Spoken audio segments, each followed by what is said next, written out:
जल जीवन मिशन की शुरुआत कब हुई? जल जीवन मिशन की घोषणा किसने की? विश्व जल दिवस कब मनाया जाता है? आदि अनेक प्रश्नों के उत्तर सोमवार को परिषदीय स्कूल के बच्चों ने बिना झिझके दिए। उनके अंदर जल जागरूकता पर आधारित क्विज प्रतियोगिता में भाग लेने का उत्साह देखने को मिला। जल संचयन और संरक्षण पर आधारित नुक्कड़ नाटक का भी उन्होंने आनंद लिया। कुछ ऐसा ही नजारा सोमवार को एटा के जलेसर स्थित ओवरहेड टैंक में देखने को मिला। मौका था नमामि गंगे एवं ग्रामीण जलपूर्ति विभाग की अनूठी पहल जल ज्ञान यात्रा का, जिसमें सरकारी स्कूलों के 100 से अधिक छात्र छात्राओं ने भाग लिया। जल निगम के अधिकारियों ने उनको जल जागरण के प्रति प्रोत्साहित किया। जल ज्ञान यात्रा में शामिल स्कूली बच्चों को सबसे पहले जल निगम लैब ले जाया गया, जहां उनको जल जांच की प्रक्रिया दिखाने के साथ भूजल उपचार से संबंधित जानकारियां दी गई। बच्चों को भी जल के नमूनों को जांचने का मौका दिया गया। फील्ड टेस्ट किट प्रशिक्षित महिलाओं ने पानी की 11 तरह की जांच करके दिखाई।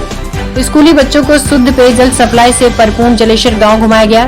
यहाँ उन्होंने नल से शुद्ध पेयजल प्राप्त कर रहे ग्रामीणों से बातचीत की और योजना से मिले फायदे को उनकी जुबानी सुना। यात्रा में स्कूली बच्चों ने शुद्ध पेयजल की सप्लाई की आपूर्ति प्रक्रिया को भी देखा। जल ज्ञान यात्रा में स्कूली बच्चों को बताया गया कि हर घर जल योजना से ग्रामीण परिवार किस तरह से लाभान्वित हो रहे हैं। स्कूली बच्चों के लिए ओवर हेड टैंक परिसर में क्विज प्रतियोगिता आयोजित की गई, जिसमें जल जागरूकता से संबंधित कई तरह के प्रश्न पूछे गए। स्कूली बच्चों को प्रतियोगिता में भाग लेने के लिए प्रमाण पत्र भी वितरित किए गए। नुक्कड़ नाटक के माध्यम से जल संचयन और संरक्षण की भी महत्ता पर प्रकाश डाला गया।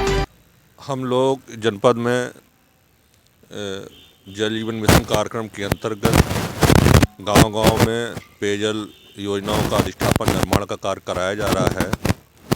उस संदर्भ में जन जागरूकता के तहत बच्चों को जल के बारे में, पानी की टेस्टिंग के बारे में, पानी का वितरण किस प्रकार से होता है उसके बारे में, योजनाओं के निर्माण के संबंध के बारे में, पानी की बचत के बारे में इत्यादि संदर्भों के तहत हम लोगों ने इस जल ज्ञान यात्रा का आयोजन कराया है। सर, एक क्वेश्चन और था कि प्रत्येक गांव में, प्रत्येक घर में क्या ये इसका कोई चार्ज लिया जाएगा पानी का या फ्री ऑफ कॉस्ट रहेगा?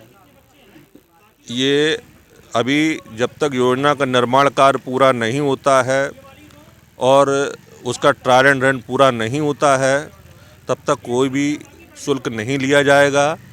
उसके बाद शासन के, प्रशासन के जो नियम हैं उसके अनुसार आगे की हम लोग कार्रवाई करेंगे। टाइम निर्धारित है सर इसका? यस, 2024 मार्च 2024 तक इस योजना को हम लोगों को पूरा करना है और उसके पश्चात ही इस योजना को ग्राम पंचायत को हैंडओवर किया जाएगा। सर, आपके द्वारा कितने गांव में टैप कनेक्शन कर दिए गए हैं कि कोई डिटेल संख्या? अभी तक जनपद में हम लोगों ने लगभग 1,20,000 जो है वो हाउस कनेक्शन का कार्य हम लोगों ने कर लिया है और आगे कार्य प्रगति पर हमारा। जी। कितने गांव में टंकी बन गए हैं, उनका कोई विवरण? गांव में लगभग 25 जगह के हमारा जो है ओवरहेड टैंक जो है निर्माण कार्य लगभग 90% पूर्ण हो चुका है और चूँकि सभी गांव में टैंक का निर्माण का कार्य होना है तो वो कार्य लगातार प्रगति में है। जी। और इसी के साथ मैं पूछना चाहूँगा, टैंक बनने के बाद किस तरीके से पानी की सप्लाई प्रतिदिन की जा रही है, इसके लिए कोई व्यवस्था की गई है? बिल्कुल, वह गांव में हम लोगों ने जो योजना बनाई जा रही हैं वो सोलर आधारित योजना है। सोलर से उनका पानी हम लोग सप्लाई करेंगे और दूसरी परिस्थिति में वहाँ पर डीजी सेट भी लगे हुए हैं। प्रतिदिन हमारा वहाँ पर शेड्यूल रोस्टर रहेगा। जो व्यक्ति वहाँ पर अपॉइंट किया गया है, अभी वर्तमान में जो कार्यदायी संस्थाएं, एजेंसियां हैं, उनके द्वारा कुछ व्यक्ति वहाँ अपॉइंट किए गए हैं और वो उस रोस्टर के अनुसार पानी की सप्लाई दोनों टाइम गांव में करेंगे। इसी के साथ मैं गांव में पूछना चाहूँगा, गांव में सड़क टूटी हुई है, लोगों की शिकायतें भी आ रही हैं, तो इसको ठीक कराने के लिए कोई संस्था नियुक्त की गई है या कुछ क्या है, उसके बारे में थोड़ा बताएं। आप जानते ही हैं कि पाइपलाइन जो डाली जाती है वो सड़क को हम लोग काट के डाली ज़मीन में डालते हैं, 1 मीटर लगभग नीचे हम लोग डालते हैं और उसके पश्चात उस पाइपलाइन की टेस्टिंग में थोड़ा सा टाइम लगता है।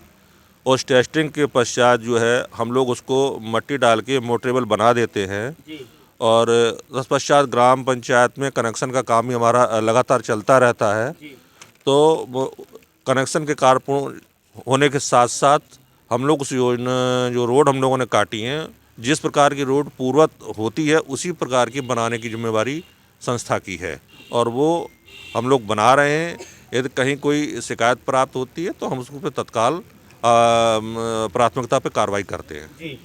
तो मैं इसी के साथ पूछना चाहूँगा सर, आपके द्वारा जो ISS संस्थाएं जो काम कर रही हैं, आपके जनपद में कितनी संस्थाएं काम कर रही हैं? थोड़ा हमारे जनपद में 2 ISS संस्थाएं हैं। जी एक तो SRS जी। है और दूसरा SP ग्रामोद्योग संस्था है। पहले जो वर्तमान में संस्था थी एक ISS संस्था, जी वो के द्वारा कार्य न करने पर उसको यहाँ से हटाकर दूसरी नई संस्था SRS SP ग्रामोद्योग को लगाया गया। वो अभी उसको 1 या 1.5 महीना हुआ है, जी अच्छा कार्य कर रही है और ये संस्थाएं गांव में जागरूकता का कार्यक्रम और जो गतिविधियां होती हैं वो इसको लागू कर रही हैं और उस पर हम लोग मॉनिटरिंग कर रहे हैं जी। बराबर। आपके द्वारा कितने गांव में पोस्टर या उसके पंपलेट के द्वारा प्रचार प्रसार किया गया है या किया जाता है या नहीं किया जाता है? हम लोगों के जनपद में सभी